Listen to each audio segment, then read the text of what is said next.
let me introduce you to Andrea. She's mother of 3 kids, and she has been doing spectacular work with respect to autism awareness. She has got a kid, an adult kid with autism. So, Andrea, why don't you just introduce yourself, and then we'll go through your journey so far. Sure. Well, I'm really glad to be here. Thank you for including me in this. I am the mother of 3. I have a 22-year-old, an 18-year-old, and an almost 17-year-old. And my 18-year-old has autism. He was diagnosed when he was 2. So he's almost 19, so it's been about 17 years since he was diagnosed. So it's been an amazing journey. It's been filled with ups and downs, but in the end, it's been the biggest blessing of my life. So it's been an honor to be his mom, and just to be on this journey with him has been a real honor. So yeah, when you started off, you were telling about the kids and their age and things. So yeah, I did hear that. So Andrea, I mean, I have been through your website, right? So why don't you tell us about your journey? I mean, how things started. I mean, you have talked about the fact that you were skeptical that your kid may have autism, right? And you took him to a pediatrician, and he refused, and he just stated that, okay, your kid is just doing fine, because he was looking at you, he was happy. Oh, I'd love to. You know, talking about autism is my favorite subject, and talking about my son. So since he was my second child, I noticed a big difference between him and my daughter. And she was about 4 when he was born. And I just thought maybe it's because he's a boy, and he would just develop a little bit slower.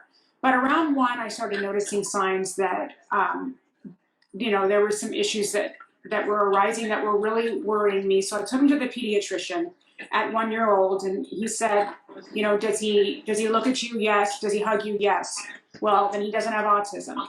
So I went home for another year and waited, knowing that that wasn't correct. But looking back, it upsets me, because early intervention is key, and to lose a whole year, could have been a whole year that I could have had to start working on all the skills that we started immediately, right when he turned 2. But I do feel blessed that we did know about his autism early on, as early as 2. So I think because of that, I could kind of go from there, and we started our journey really early. We got him involved in everything possible right away. Occupational therapy, speech therapy, and ABA. We started within a month of his diagnosis, and it really just changed his life. So Andrea, when the kid was diagnosed with autism, how that changed your life? I mean, you certainly would have a different priorities before that, right? So how that thing really changed everything? Well, you know, it changed my life a lot. I was planning on being a lawyer, and I was in law school, and then things derailed at that point because I needed to be home with my son. I wouldn't have it any other way. I'm not complaining in any way. It's been my honor to be home with him. But it did take a big toll on my mental health throughout the years. Not just because I felt sorry for myself at all. It was because I was so sad, and I had such a hard time watching him struggle, and knowing that your child will most definitely live their entire lives with a disability is something that breaks your heart. And you live with that on a daily basis, and you know, it'll strike you at the weirdest times. You'll be at a store, and you'll look over, and he's just not getting the kind of attention that he should be getting, negative attention, and it's a feeling of this is not fair. And it really did break my heart for a long time. But over the years, I've learned that no matter what the heartache is, the blessing is what has sustained me over the years. Every second, every moment, every word that he spoke, every little tiny baby step was a huge victory. And I reveled in that, and that gave me hope and joy. I mean, that gave me the biggest joys. The biggest joys were his little tiny baby steps. and that kept me going and going and going. And then it all turned around for me, and it became this huge blessing. And it's been an honor since. Great to hear that. I mean, I just love talking to parents, especially kids, and the kind of energy that they have. I mean, the kind of love that they show. It's amazing. There could not be anything more exciting than that. So I just love that. Yeah. I love talking to people, and I love to see that determination. That determination is amazing. I mean, I haven't seen that kind of determination anywhere else. So kudos for that, firstly. So Andrea, when this thing happened, when the kid was diagnosed, right? How has been the family support, the support of the friends around you? How has that changed? Was it good? Was it bad? How that entire thing really unfolded? I'm going to tell you something that you're probably the follower that are watching may not enjoy hearing, but it affected it negatively. My community was not very open and receptive to inclusion, and I put my son in mainstream school. I never put him in special ed, which I look back and wonder if that was the right choice because he never made any friends. And so I was always pushing and having. I would go to the school and I would have a presentation every year at the beginning of the school year and teach the kids about autism so that they would include my son. And it never happened. And it's been really difficult to know that my community didn't rally around me. But what did happen is I raised these amazing kids. I have a daughter who is really dedicated her life to the cause at this point. She is getting her PhD in pediatric neuropsychology so that she can diagnose autism and work with autistic children or individuals, disabilities in general. So I did get to have this community within my own family, and that grew, I think, more than it would have if in any other case. And so I feel that although the community wasn't very they didn't embrace me with open arms, and they did not embrace my son. My children benefited so greatly and so richly, and they became these amazing human beings that I don't feel that I lost anything for that. Andrea, sorry to hear that. I mean, I understand. I mean, inclusion at times is difficult for people. So what they see is anything which is out of the ordinary, right? They have difficulty accepting it. So every kid is different, right? Be it autistic kid, be it non-autistic kid, anyone for that matter. Everyone is unique, right? I seriously do not understand why people have so much difficulty accepting kids the way they are. I mean, some may learn things faster, some may learn things slower. That's part of life, right? I feel very sad when I really hear all of that. I'm sorry to hear that. I feel like it's something that still needs to happen. I think that there is understanding of autism now. And I think we're all working on acceptance, but I think inclusion is still a missing piece. And I think that still, as a society, we need to come together and work on that, especially because it would have helped. It would have helped if people would have reached out and invited my son to birthday parties. That was hurtful not just to me, but to my children and to my son.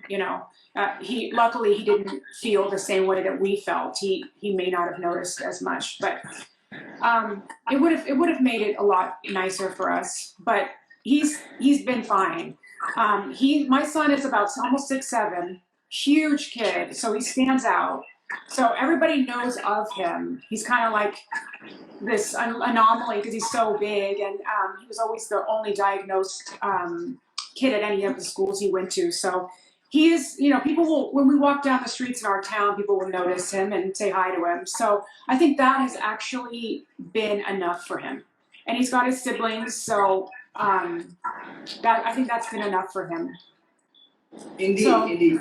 That helps. Indeed. So the society, if there is inclusion, if people talk about it, if people embrace it instead of shying away from it, it'll actually help. It'll actually help parents. It'll actually help the kids. It'll actually create a better society for everyone. Yeah. It's a gift you give your child when you teach them inclusion. Indeed, indeed.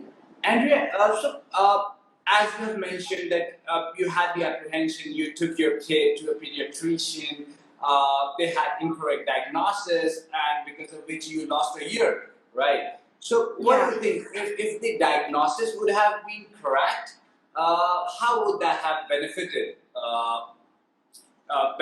you as a parent, benefited the young one as a kid? How that would have created an impact?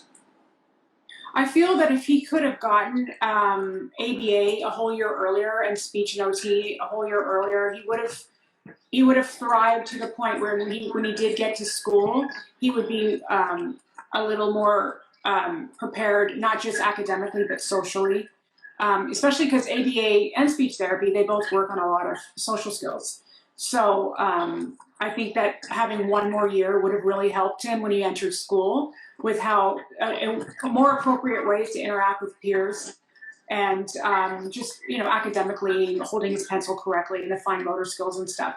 Any extra time you have to do that is always a blessing to get it as early as you can. So I think that 1 year would have been, one more year, just a little bit of extra help, a little bit of extra knowledge for him. Andrea, one question. So people generally look at kids with autism as naughty kids, something creating trouble all the time and things like that. What do you have to tell to people like that? I mean, what is your message for them? Well, I have to say, I experienced that a lot. And it made me, there was a time there that I was on fire. Like, if anyone looked at my son sideways, I'd be all over them. I would explain to them my son has a disability. And especially if it was a child, I would talk to the parents and say, my son has a disability, and it would be a nice idea for you to teach your child to include him or to be kind, to not make fun of him, because that's something that your child should learn. And sometimes I would get a little more heated than that because it's a sad thing to see, and not just for my son. It's a sad thing to see in our society when people don't want to include. And I remember moments when my son was on the younger side, around 2 or 3, and my daughter, who was 6, and my newborn, we'd go to the store, and I'd have to bring my son with me. There was no one else to care for him. And he would have a temper tantrum in the middle of this grocery store in the aisle. And I would be, holding a newborn in the baby Bajorn, and my daughter would always be my little helper, even at her age. And I think that's why she matured so quickly. But I remember trying to pull my son up, and he wouldn't come, and it was a big fiasco. I had a group of people surrounding me watching, and I remember looking up and saying, does anyone want to help me instead of stare? And that kind of shocked people, and they all helped me try to get him up. And, I just grabbed my son and hugged him and let him know, I'm here, and you're not doing anything wrong, and you're okay. But those things happen more than once, and but you get used to it, and you learn that that's them. That's nothing to do with your child. That's their issues inside. It has nothing to do with your wonderful blessing of a child.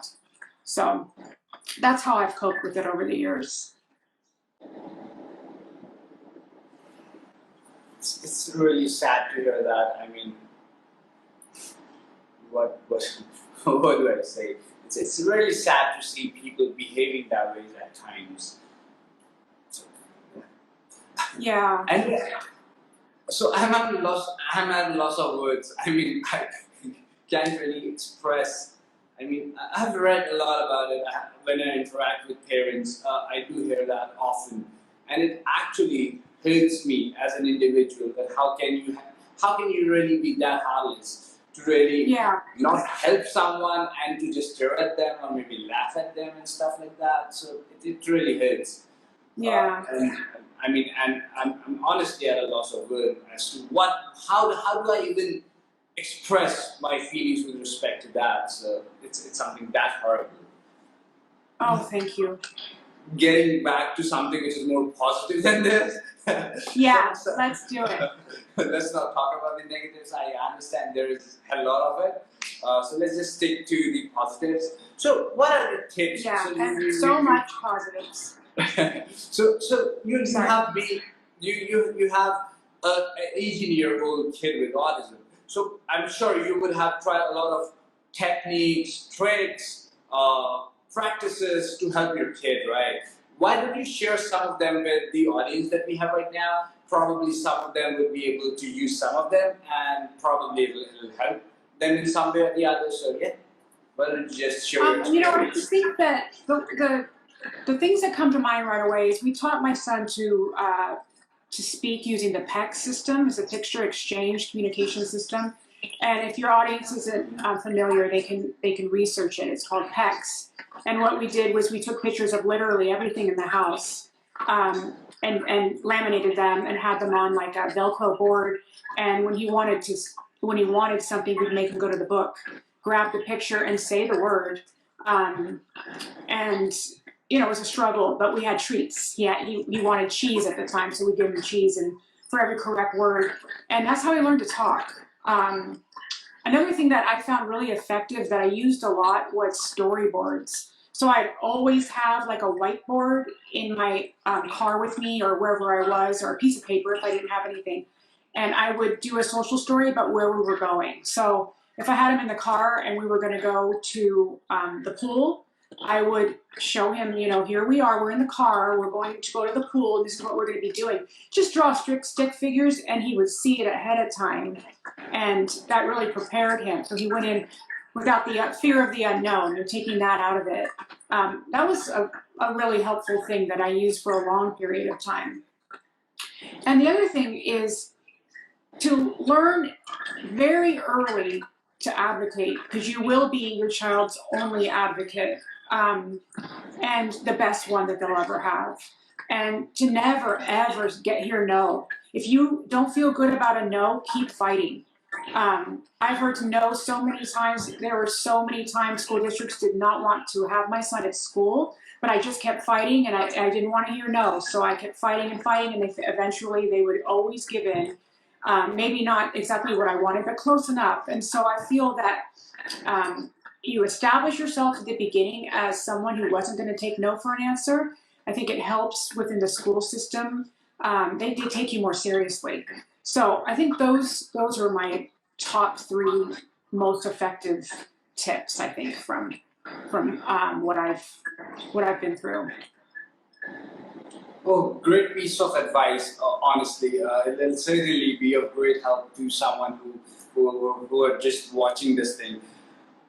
So would you like to share some things, some motivational stories or anything that has helped you in your journey so far?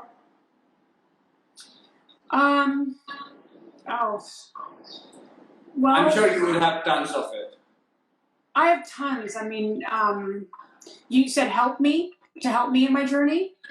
Yeah, anything that has motivated you, anything that has helped you, anything. I mean, something that kept you going, right? Well, I have to say that I think your audience would relate to this, but having a special needs child is a joy of a magnitude that you can't explain. The amount of love and the burst of your heart on a daily basis is something that I don't think you can recreate. I don't think that it can be put into words. That's my motivation every day. I mean, I look at my son in awe. I mean, I still do. He's way taller than me, and he's almost 19 years old. But, you know, I look at him in awe, and he really is truly a hero to me, and really a warrior, you know. And I feel such a blessed person that I get to be his mom and that I've raised him, and I'm so proud of him. And I walk around with him constantly. He's, you know, almost a foot taller than me or more, and I'm just proud to be his mom. And another motivation is my other two children. I just wanted them to grow from this experience and to become better, more kind individuals, and they really did. They really, you know, it was hard for them because, you know, they never got to have friends over, because, you know, they were a little worried that my son might make too much noise or do something, and it wasn't good for my son either because if it was too noisy or too much commotion. So they adapted and they grew from it, and I'm proud of them for that. And so that was a big motivator for me too, was to know that um, I'm responsible for these three lives, and I wanted to do my very best. So it just kept me going, and you know, all the IEPs that I've been to, I don't think I can count how many. I mean, we were at IEPs all the time, and I always took it as my opportunity just to fight for my son, advocate for him, and get everything I could get for him, and never hear that he doesn't belong, because I would find a way to get him to belong, and for them to adapt their way so that he could fit in. And you know, that was kind of a challenge for me. But I took it on each time, and I thought, okay, this is my next time. I'm going to get even more than I need for him. So each time I would try to get a little more. Andrea, we are proud of you. We are proud of your son. We are proud of the way you have raised him, and the kind of fight that you have put up to ensure that your kid gets the best of everything. So that's amazing. I mean, we love it. Thank you so much. That means a lot. Andrea, would you like to tell us something about the inclusive system that you have in the United States, how it has evolved over the years? Because you will have seen it, so since your kid is 18 years old, you will have seen the education system or the inclusive system in the United States growing in the past 18 years. So what do you think, how the country has grown? Is it more inclusive today versus what it was? Or is it not? Is it still not the case? I mean, how would you? I mean, your input on that. Well, my son was diagnosed when the economy was good, so we were able to get a lot of services right away, and unfortunately, there was a period of time when there wasn't enough services available for autistic students. It's gotten a lot better. I think that I live in California, so I think that since there's so many cases per capita, I think that California has kind of risen to the occasion, and a lot of mainstream schools have implemented special day classes, resource classes, for students that are not in need of special ed, but are not able to adapt to the mainstream education in the school. And there'll be like a learning skills room or a resource room. And I think they're implementing those more and more, and I see it more and more. And so I do think that there is more. I think it's getting better and better. And I think that if we continue on the momentum, it's going to benefit these autistic children that will become autistic adults. And another thing is that there are a lot of states and a lot of companies, big companies, are tapping in on, you know, this untapped talent of the autistic individual.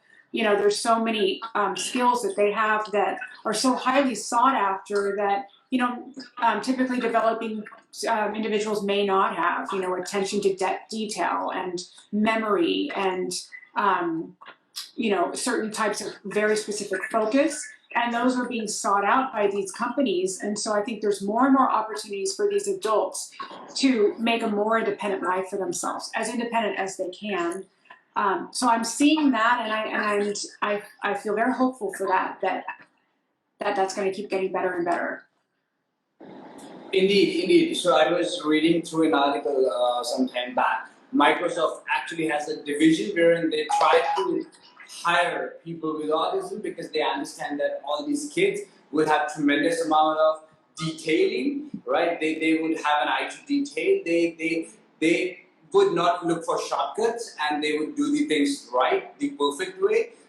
There are other companies as well. They are actually following up on that. So yes, I have seen over the years that the number of kids who are actually taking up coding and development and programming and stuff like that is actually on the rise. And even the companies, for that matter, all the global ones, have actually realized that as an untapped market, because these kids are not someone who would go and who would have politicize the workplace and stuff like that, who would get into grapevine discussions and all of that, office politics and stuff like that. So these kids, they would stick to their work, they would do tremendous amount of work, and they know what has to be done, and they would put in everything to ensure that the work gets done. So that's something which the companies have started realizing, the bigger ones, the smaller ones, everyone. So I'm also hopeful that over the next few years, the things would also improve a little bit more. Yeah, me too. I feel very hopeful that it will. I think that the more that happens, the more it's going to become the norm. So I'm really hopeful for that. Correct. So how's one more question? So this was about inclusion. How's the awareness with respect to autism in the United States? Are people generally aware about it, or the awareness is still lacking? So say, out of 100, how many people you think would be aware about this particular thing? I'm thinking about 90. I mean, we're getting up there with the awareness. I think there's a lot of awareness, and there's a lot of really amazing movements that and organizations that have promoted this. And most of it is about acceptance and awareness. Like I said in the beginning, we just need a little more inclusion. If we can keep working on that, I think that would be even better. But to have the awareness and the acceptance, I think is just key. It's something that I don't think we've had years before, and just to be able to live in a time where there is that, I think is going to benefit all the kids and all the adults that have disabilities right now. So Andrea, one off the track question. So I was going through your website. It's named as Autism and Red Lipstick, right? So that kind of got me really curious as to why would you name a website like that. So I'm like curious to know the story behind it. Oh, okay. Well, the truth is that the beginning of my autism journey with my son, the beginning of my journey as an autism mom, I kind of lost my way for a long time. I really was very depressed, very sad and hurt for my son, and I didn't take good care of myself at all. And I really woke up one day and realized that I'm doing a disservice to my children when I'm not taking care of myself. So I started to, do a little bit more for myself, which included red lipstick. And so it's a form of self-care. So I always felt like, get up every day, you can do it, just put on some red lipstick and get out the door and you'll be okay. And so that's kind of where the name came from. But I feel like we all as autism moms, we need to find just something for ourselves, something that gives us joy. Anything that can spark joy, we need to take. We deserve it. I felt a lot of guilt putting myself first at times. Any moment that I would take away from my child, I thought was selfish on my part, but it's actually selfish to not take care of yourself. You can't take care of your children in the best way when you don't take care of yourself in the best way. So I learned that the hard way over the years, and so so now I'm a really big advocate of being aware of your mental health and taking care of yourself and getting time for yourself and not feeling guilty about it. And I think that a lot of autism moms, we all do feel guilty to do anything for ourselves, because that's one moment that we could be helping our child, but it's just so very important. And so that's where the name came from. So you just put a little lipstick on and it can change your day. So for all the viewers, Andrea's website named as Autism and Red Lipstick. Please go and visit that website. She has actually talked about her journey. Everything has been detailed out there. So yeah, that's an exciting website to really visit. That kind of got me glued. I scanned through the entire website. I read about it. Thank yeah, you. it was exciting and it was painful at the very same point in time. So yeah, so Andrea, and you know what? I just wanted to say that I feel like one thing I wanted to do with my website is to be really real and really honest, and to make it a place where it's okay to feel bad. It's okay.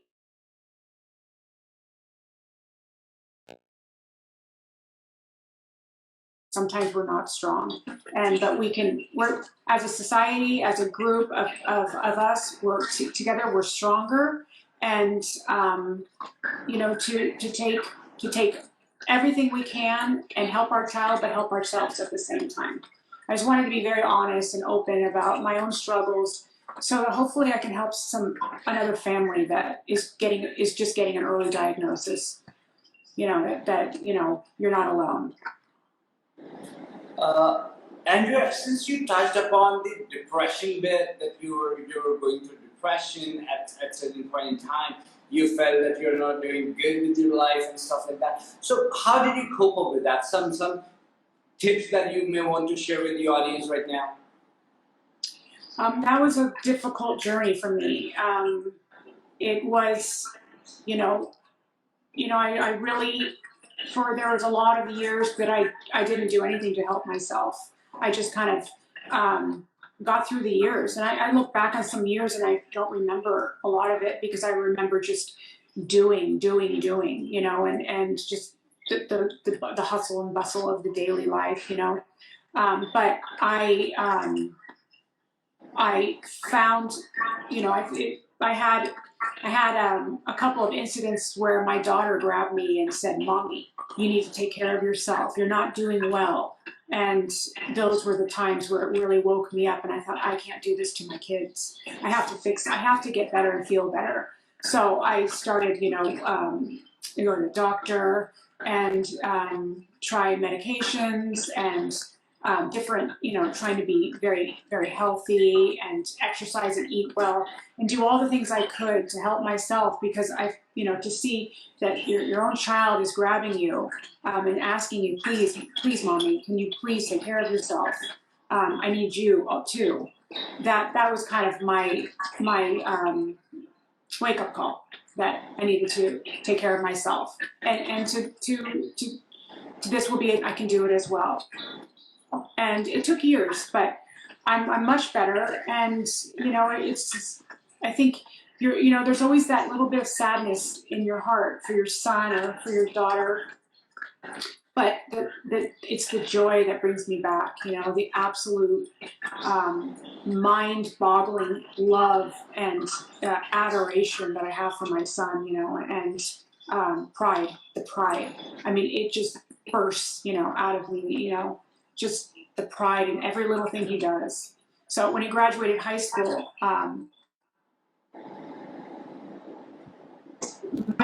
his neurologist that diagnosed him said my son would never read or make any connections or go to regular school.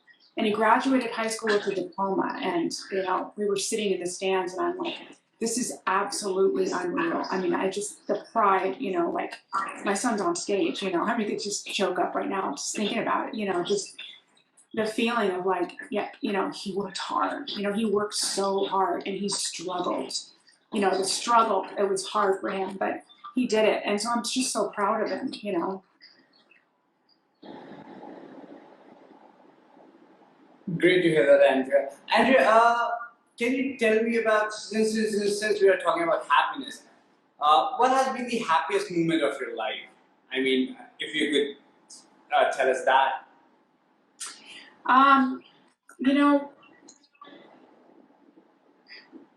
I have to say, my daughter graduated college last year, and she walked on the stage, and they called her name, and they said that she would be dedicating her life to working with special needs individuals. And, you know, I wish I just would just want to jump in the sky, you know, like that's what it's all about, that you struggle in your life and you have a difficult family. It's difficult. You have your difficulties, and it's a challenge, but you are able to succeed, and you're sitting there with your kids, and your daughter is graduating college with the intention to continue to fight for her brother. She said to her brother, you can stand down, Teddy. I've got this. I'm gonna fight for you now. You can rest. I'm gonna fight for you. So that was pretty much the biggest joy. I mean, it's a big one up there. I still can see that. I still can see that on your face. I mean, I still can see that joy on your face. So I can just extrapolate that, and I could understand that how joyful, how happy you would have been at that point in time. Yeah. So, kind of makes me happy. Yeah. Thank you. Yeah, it's great. It's a great memory. Indeed, indeed. So Andrea, some bizarre thing in the fun way, okay, that has happened so far. Anything which is very bizarre, in a fun way, of course. I have to say, my son is so funny. He really is. We love, whatever he does makes us laugh, but he has a YouTube channel, and Oh, wow. he loves to talk about Pokemon. So the things that are funnier is when he's recording himself, and I can hear it, through his room. I don't want to intrude. And the way that he's just free, and he swears, and he's just this typical, and it just makes me laugh, because it's like he's got so much emotional intelligence. I think that's overlooked with autistic children. I think we all think about what their IQ is and what their academic level is, and if they're able to go to a mainstream school and where they are. But I think the emotional intelligence is so overlooked, but so important, and such a wonderful skill to have, and a lot of people don't have it. So I mean, he makes us laugh so much. I mean, we just, that kid, he can make me laugh any day. Whatever he wants to say, just the way he says it, or he's just the best. He's just the best. Indeed, indeed. So Andrea, one difficult question now. So can you summarize your entire journey in 1-2 lines, or maybe just a very, so summarize your entire journey in a few lines. So I understand it's gonna be a little difficult, but yeah. That is hard. Autism changed me. Autism made me better. And raising an autistic child has been the biggest honor and blessing of my life. And I wouldn't want my son any other way. He's exactly perfect the way he is. I was given a gift when he came into my life, and he's a perfect soul. And, I just feel blessed to have been his mom. So it's been a difficult journey, but a blessing, a really big blessing, an honor. It's so good to hear that. I mean, lovely stuff. Yeah. Andrea, one last question. So, what all you are doing with respect to creating awareness about special needs in the United States? What am I doing? Yep. Oh, well, I have a big presence on Instagram. I try to reach out to other autism moms as much as possible, autism parents. And I've been creating a community there where I can really share my experiences and what I've done. And, a lot of people are getting early diagnosis or in the early years. And so I feel like I've got the 17 years of experience, and I just want to help people. I really just wanted to be there for the mom that was me, that I was that mom, and I remember being that mom, and it's in my heart. And what is most important to me in my life is to help someone else so that they don't struggle as much as I did, and that their journey is just as joyful. but maybe not as hard. That would be my ultimate goal, and I think that is where my passion is. It's just to be able to help someone else that went through what I did and make it easier for them. Give them the heads up and the hints, and just to remember, you will get to a point where you are me, and you will be feeling, I did it, and I was successful as a parent, and my son is okay, and he will be okay. He's not going to be completely independent. He never will be, but that's fine with me. I'll take him any way he is. And again, he's an adult, but it's still baby steps every day, getting to where we need to be, slowly but surely. It doesn't have to happen right away. I told my son when he graduated high school, you take your time. There is no rush for you. You have your whole life. You're not going to follow your sister's path or your brother's, but you're going to follow your own, and it's going to be on your own timetable, and that's fine. It might take you a little longer, but that's okay. We're in no rush.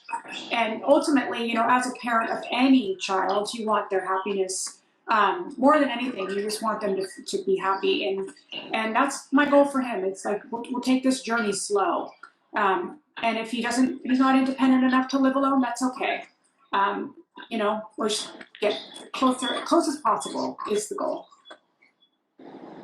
And we are so proud of you for the kind of work that you're doing, not just for your own kid, but for the society at large. We are so proud of you once again. Thank you for coming. Thank you so much. That is so kind of you. I do appreciate that, and I wanted just to say I've seen a couple of messages, and I wanted to thank people for their kind words and the hearts and everything. It means a lot to me, and thank you so much for including me and letting me share my story to you guys. Certainly. So, of course, this is not the end, of course. So we're gonna keep coming back to you for more. We will have these sessions, say every month, every couple of months, kind of stuff. Sure. So we're gonna be associated, and we're gonna be part of the journey. We're gonna be with you throughout this journey. So that's what our objective is. That would be wonderful. Similar to your objective, what we want to do is we also want to create awareness. Not just in the developed countries, but also in countries like India, all these Asian countries, right? Where the awareness is still very nascent, right? People don't really understand that much. So when I ask you a question, I ask, so out of 100, how many people do you think are aware about autism? Where you answered me 90. If I were to talk about India, the percentage is going to be very, very less, right? For all the Asian countries, the percentage is going to be very, very less. So our objective, again, similar to that of yours, is to be able to improve that awareness a little bit more. So yeah, in this we are together. We're gonna be closely working together, and hope to have you back again, and hope to have a lot many sessions. Would love to feature your kid doing his Pokemon stuff. Would love to cover his channel as well.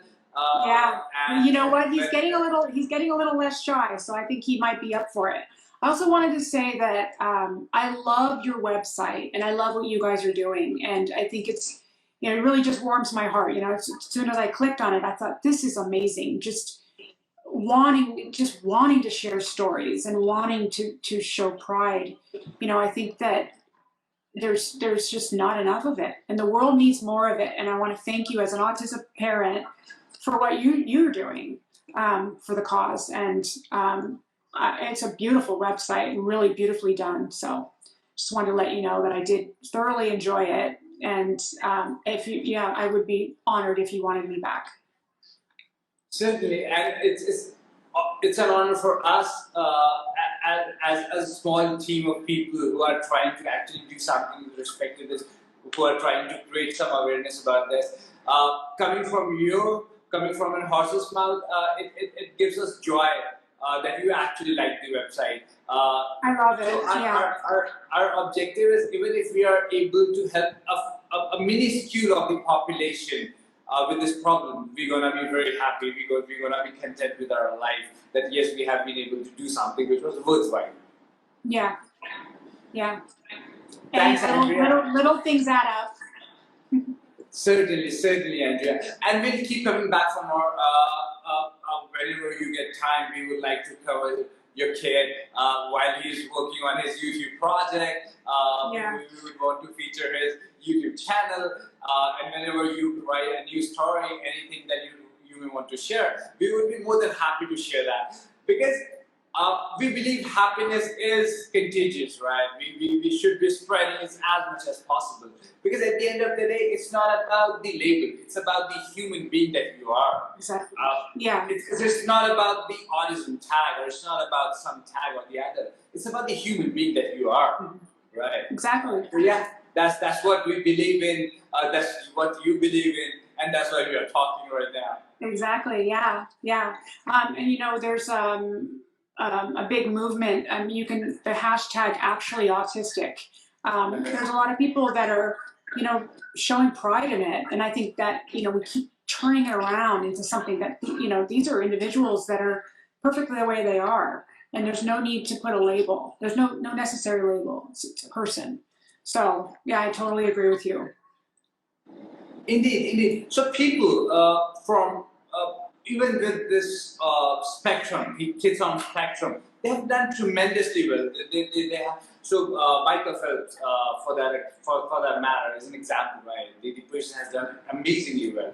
So yeah, with a little bit of help from the society, with a little bit of help from the government, these kids have all the potential to really do great stuff. It's just that if we deprive someone of the opportunities, then the person would essentially not be able to reach to the potential that the person had, right? So it's as a society, it's our duty to really provide that opportunity to the kid, irrespective of any label as for that matter. So that's what it is all about. That's what we strive to achieve. That's what you strive to achieve. That's what everyone who's watching this video tries to achieve it, at least. Yeah.